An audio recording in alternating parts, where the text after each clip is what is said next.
आज मैं जो आपको कहानी सुनाने जा रहा हूँ वह एक भिखारी की कहानी है। भिखारी की प्रेम कहानी है। कैसे एक भिखारी को प्यार हुआ और उसको किससे प्यार हुआ, इस कहानी में बताने जा रहा हूँ। उम्मीद करता हूँ कहानी आपको अच्छी लगेगी और चैनल में अंत तक बने रहेंगे, लास्ट तक बने रहेंगे। हो सके तो चैनल को लाइक शेयर सब्सक्राइब जरूर करें और कमेंट करना ना भूलें। यहाँ नमस्कार दोस्तों, आपका बहुत बहुत स्वागत है मेरे YouTube channel crime story with Ashish पर। आज जो मैं आपको कहानी सुनाने जा रहा हूँ ये एक भिखारी की कहानी है। भिखारी के प्रेम कहानी है। कैसे उस भिखारी को प्यार हुआ और किसने उससे प्यार किया, उस भिखारी के बारे में आपको बताने जा रहा हूँ। तो उम्मीद करता हूँ कहानी आपको अच्छी लगेगी और चैनल में अंत तक आप बने रहें। और कहानी अच्छी लगे तो चैनल को लाइक से सब्सक्राइब जरूर करें। उत्तर प्रदेश में रहने वाली मंजू, जिसकी उम्र लगभग करीब 21 साल की थी और इंटरमीडिएट पास कर वो बीए की छात्रा थी। उसका कॉलेज उसके घर से करीब 1.5 किलोमीटर की दूरी पर था, तो वह अपने घर से कॉलेज तक पैदल ही जाया करती थी। रास्ते में एक मंदिर पड़ता था, जिस मंदिर में तमाम भिखारी बैठे रहते थे। वह भिखारियों को पैसे भी दान किया करती थी। अधिकांश समय वह ऐसा करने पर किसी और को दान दे ना दे, लेकिन उसको खुद नहीं पता होता था कि वो एक भिखारी को जरूर कुछ न कुछ रुपए दान करती थी। धीरे धीरे सिलसिला बढ़ता जाता है। मंजू जब भी स्कूल जाती है तो रास्ते में उस मंदिर पर रुकती है, मंदिर में भगवान के दर्शन करती है और भिखारियों को कुछ न कुछ दान में देती है। भिखारी भी इस चीज को नोटिस कर रहा होता है कि यह लड़की जब भी आती है किसी और को कुछ दे न दे, मुझे जरूर देती है। आखिर कुछ दिनों बाद में करीब 8-10 दिन से भिखारी ये देख रहा था कि जब भी वो लड़की आती है दान जरूर देती है, लेकिन उसके चेहरे पर अजीब सी टेंशन है। वह किसी भय से ग्रसित है। अजीब सी उसके मन में हलचल चल रही है। पहले तो वो 2-3 दिन नहीं बोला, लेकिन जब उससे नहीं रहा गया भिखारी से, तो उस भिखारी उस लड़की से पूछा कि पहले ये बताओ कि तुमको क्या परेशानी है, तुम्हें कौन सी उलझन है, किस टेंशन में हो।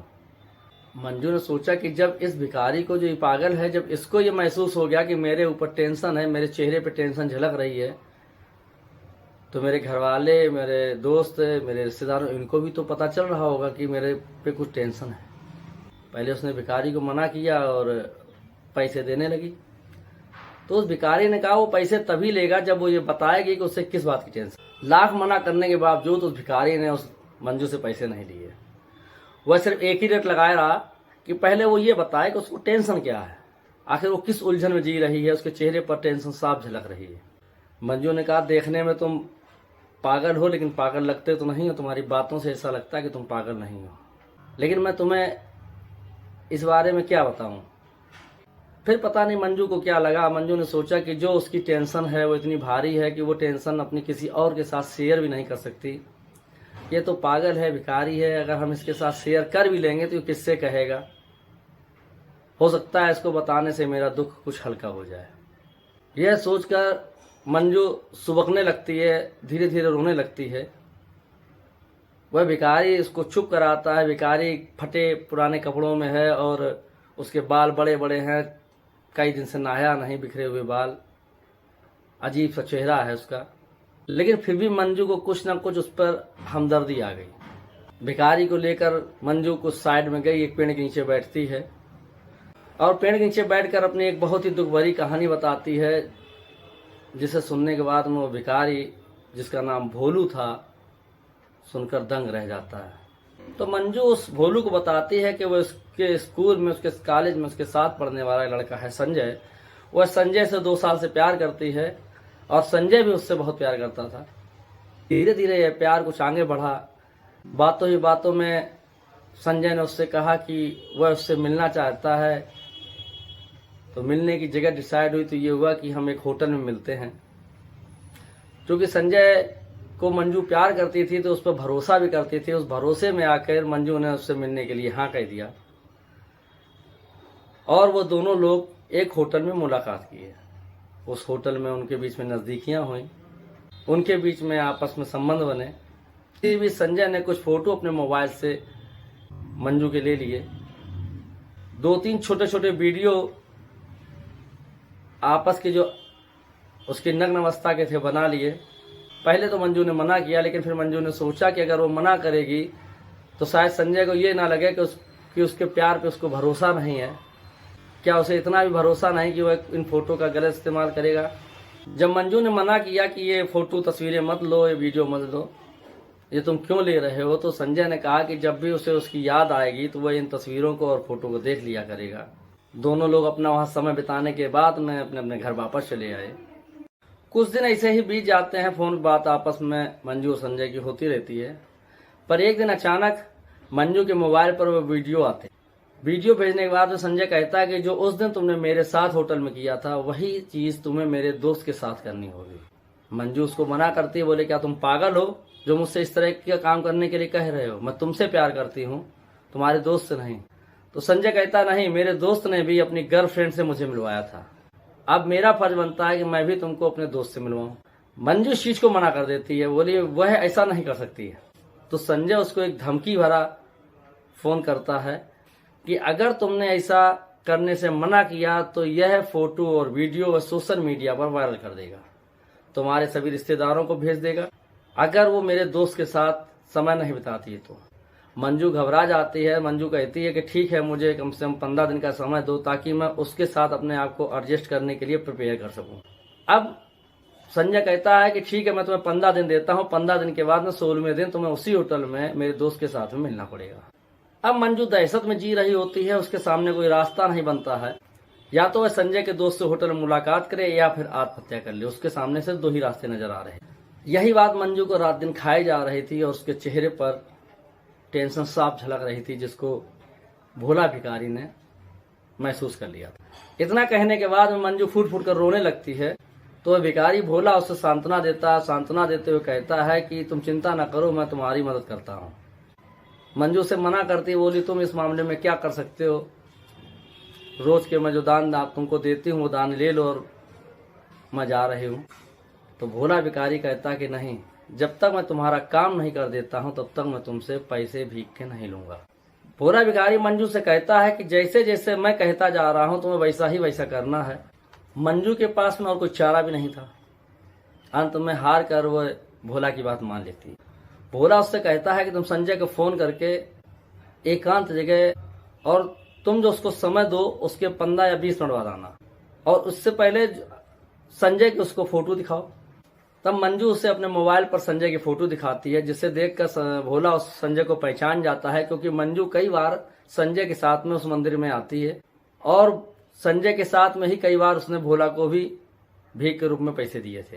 तो भोला को संजय को पहचानने में कोई दिक्कत नहीं होती और वो मंजू से कहता है इसे एकांत में बुलाओ और तुम ठीक 20 मिनट बाद आना। मंजू ऐसा ही करती है, वह संजय को फोन करती है कि उसे फला जगह तुमसे मिलना है, एकांत में कुछ बात करनी है। संजय सोचता है शायद मंजू मान गई है इसलिए वो बुलाना चाह रही है, तो संजय भी सही टाइम पर वहां पर पहुंच जाता है। फिर वहां पर वो देखता है कि वहां पर मंजू तो नहीं थी, लेकिन भोला भिखारी वहां मौजूद था। क्योंकि भोला को संजय ने मंजू के साथ में मंदिर में देखा था, अतः भोला को तुरंत संजय पहचान जाता है। संजय भोला से पूछता है क्या उसने यहाँ पर किसी लड़की को देखा है जो उसके साथ कई बार मंदिर में उसको भीख देने के लिए आती थी। तो भोला कहता है नहीं, वहां उसने किसी को नहीं देखा है, वह खुद यहाँ अभी आया हुआ है और यहाँ अभी ऐसा कोई व्यक्ति या कोई लड़की नहीं आई। संजय वहीं बैठकर मंजू का इंतजार करने लगता है। इसी बीच भोला उठता है और जो उसके पास में डंडा एक मजबूत होता है, उस डंडे से भोला की बेरहमी से पिटाई करने लगता है और पिटाई करते करते वह उसका वीडियो भी बना लेता है। फोन को रखकर पीटते हुए उसका वीडियो पूरा शूट कर लेता है। भोला संजय को इतना मारता है कि उसके कपड़े फट जाते हैं और नग्न अवस्था में भी भोला संजय को मारता रहता है, इतना मारता है कि वो बेदम हो जाता है। जब संजय भोला के आगे पैर पकड़कर गिड़गिड़ाने लगता है तो भोला उससे कहता है कि अपना मोबाइल दिखाओ और जो भी उसकी गैलरी इसको रीसेट करो, फॉर्मेट करो और ये बताओ तुमने वीडियो किस किस को भेजे। तो संजय बताता है कि नहीं, अभी मैंने वीडियो किसी को और को नहीं भेजे हैं, वो वीडियो मेरे ही मोबाइल में है। तो भोला उसके मोबाइल को तोड़ देता है, तोड़ने के बाद में पानी में फेंक देता है और उसको सख्त हिदायत भी देता है कि अगर ये दोबारा वीडियो किसी के मोबाइल पे मिले या वायरल हुए तो वह उसको जान से मार देगा, यह वैसे इतना मारेगा कि वह लंगड़ा हो जाएगा और भीख मांगने लगेगा। भोला उससे यह भी कहता है कि उसने तुम्हारा मार खाते हुए वीडियो जो नग्न अवस्था में बना लिया है, अगर तुमने कोई हरकत की या मंजू को बदनाम करने की कोशिश की तो वो ये वीडियो सोशल मीडिया पर वायरल कर देगा। तुम शर्म से सर उठा के जी नहीं पाओगे। लोग तुम्हें नंगे होकर मार खाते हुए देख रहे होंगे। अतः ऐसी कोई हरकत मत करना। संजय कांप जाता है और वहां से पैर छूकर भोला के वहां से चला जाता है। थोड़ी ही देर बाद वहां मंजू आ जाती है तो भोला उसे सब बातें बताता है और कहता है कि आज के बाद में संजय उसे कभी परेशान नहीं करेगा। उसने उसका वीडियो भी बना लिया है, अगर उसको परेशान करेगा तो वह यह वीडियो उसके वायरल कर देगा। तभी मंजू देखती है कि भोला के सर से खून निकल रहा है, क्योंकि मारपीट दोनों ओर से जब होती तो कुछ हाथापाई में भोला के भी चोट लग जाती है। तो मंजू उसको लेकर अस्पताल जाती है। भोला बार बार मना करता है कि उसको ये नॉर्मल चोटें लगती रहती हैं, लेकिन मंजू नहीं मानती और लेकर अस्पताल पहुंच जाती है। अस्पताल में डॉक्टर भोला का ट्रीटमेंट करता है और सर के थोड़े बाल काटता है। बालों में बड़ा गंदगी होती है तो डॉक्टर मंजू से कहता है कि बालों को कटवा दे, क्योंकि बालों में इतनी गंदगी है, इन्फेक्शन फैलने का खतरा है। भोला को मंजू डिस्चार्ज कराकर जब बाहर लाती है तो भोला से पूछती है मंजू को वह कहाँ रहता है, वह उसको वहाँ छोड़ दे। तो भोला बार बार उसको मना करता है, बोले नहीं वह चला जाएगा, लेकिन मंजू उस पर प्रेशर बनाती है। क्योंकि भोला ने मंजू के लिए इतना कुछ किया था तो मंजू को उससे हमदर्दी होने लगी थी। भोला बार बार मना करता है कि नहीं वह खुद चला जाएगा जहां वो रहता है, लेकिन जब मंजू नहीं मानती, जिद करती है तो भोला उसको अपने साथ ले जाने के लिए तैयार हो जाता है। भोला जब मंजू को लेकर जाता है तो मंजू जैसे ही भोला के रहने वाले स्थान पर पहुंचती है तो देखकर दंग रह जाती है। भोला एक आलीशान फ्लैट में रह रहा होता है। भोला के पास में स्वयं की गाड़ी भी है। भोला उसको अपने जब फ्लैट में ऊपर ले जाता है, जो कि 3rd फ्लोर पे था, फ्लैट का दरवाज़ा खोलता है तो वहाँ पर सभी सुविधाएं मौजूद होती हैं। भोला के बेडरूम का दरवाज़ा भोला खोलता है तो वहाँ देखती है मंजू कि बेडरूम की दीवारों पर एक लड़की के कई फोटोग्राफ्स लगे हुए हैं। कुछ फोटोग्राफ्स में भोला उन लड़की के साथ में है। यह देखकर ही मंजू समझ जाती है कि भोला को भी किसी न किसी लड़की से प्यार हुआ और शायद वह लड़की इसको छोड़कर चली गई, उसी के गम में ये पागल हो गया। तो जबरदस्ती भोला से उसकी कहानी पूछने लगती है तो भोला बताता है कि हाँ, उसे एक लड़की से बेइंतहा प्यार हुआ था, लेकिन वह लड़की उसको धोखा देकर चली गई थी। उसने दूसरी शादी भी कर ली, इस समय उसके बच्चे भी हैं, लेकिन मुझे उसके अलावा कोई नहीं दिखा और मैं वह शहर छोड़कर इधर आ गया। धीरे धीरे उसकी हालत पागलों जैसी हो गई और पागलों तरीके से घूमने फिरने लगा। जब वो मंदिर में बैठ गया तो लोगों ने उसे भीख देना चालू कर दिया। धीमे धीमे उसे यही जिंदगी रास आने लगी। वह अपनी इसी जिंदगी में मस्त और खुशहाल रहने लगा। उससे ना किसी की चिंता थी, ना कोई फिक्र थी। दिन भर वो भीख मांगता और रात में आकर अपने फ्लैट में पड़ के सो जाता था। यह देखकर मंजू, क्योंकि खुद एक गम की मारी हुई थी और भोला भी एक गम का सताया हुआ था, मंजू को उससे हमदर्दी हो जाती है। मंजू को वहीं पर उससे प्यार उमड़ जाता है। मंजू उससे पूछती है भोला से, क्या एक बार प्यार होने के बाद में क्या दूसरे बार प्यार नहीं हो सकता क्या? इशारे में वो अपने लिए बात कर रही थी। भोला इतना पढ़ा लिखा और समझदार तो था ही कि वह इस चीज को समझ जाता है कि मंजू क्या कहना चाहती है। उसकी नजरें भी शर्म से झुक जाती हैं। मंजू दौड़कर ही उसको गले लगा लेती है और मन ही मन फैसला कर लेती है कि वह अब शादी करेगी तो भोला से ही करेगी। अब मंजू भोला को लेकर एक सैलून में जाती है, उसका हुलिया पूरा चेंज करवा देती है। शॉपिंग मॉल में जाकर उसको अच्छे अच्छे कपड़े खरीदवाती है और जो लुक निकल के आता है बहुत ही स्मार्ट और हैंडसम निकल के आता है, जिसे देख के मंजू फिर पुनः एक बार प्रेम में पड़ जाती है और भोला को वहीं गले लगाकर कहने लगती है कि अगर वह शादी करेगी तो वह तुमसे ही करेगी। क्योंकि भोला की जिंदगी में एक जो अकेलापन था वो भी खत्म हो चुका होता है, तो भोला भी उस शादी के लिए रजामंदी दे देता है और दोनों लोग आपस में शादी कर लेते हैं। जब इस बारे में मंजू अपने घर वालों को बताती है और पूरी कहानी बताती है तो घर वाले भी भोला के साथ शादी करने के लिए तैयार हो जाते हैं और खुशी खुशी उन दोनों लोगों की शादी कर दी जाती है। दोनों खुशहाल जीवन फिर पुनः जीने लगते हैं। दोस्तों, हमें इस कहानी से एक सीख ये भी मिलती है कि आज की जो नौजवान लड़कियां हैं वो इस चीज़ को भूल जाती हैं। वो जिससे प्रेम में पड़ती हैं उन पर पूरी तरीके से विश्वास कर लेती हैं। वह इस चीज़ को भूल जाती हैं कि कुछ चीज़ों को उन्हें अपने दायरे में रखना चाहिए। क्योंकि आज का जो प्रेम है वासना से भरा हुआ है, तो कोई भी ऐसा वैसा कदम उठाने से पहले 4 बार सोचें। कोई फोटोग्राफ या वीडियो बना रहा है तो तुरंत उसके मन की भावनाओं को समझ जाएं।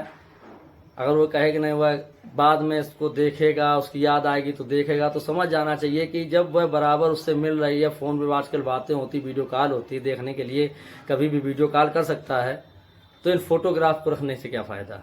ऐसे आशिकों से दूर रहें और सावधान रहें। जय हिंद, जय भारत।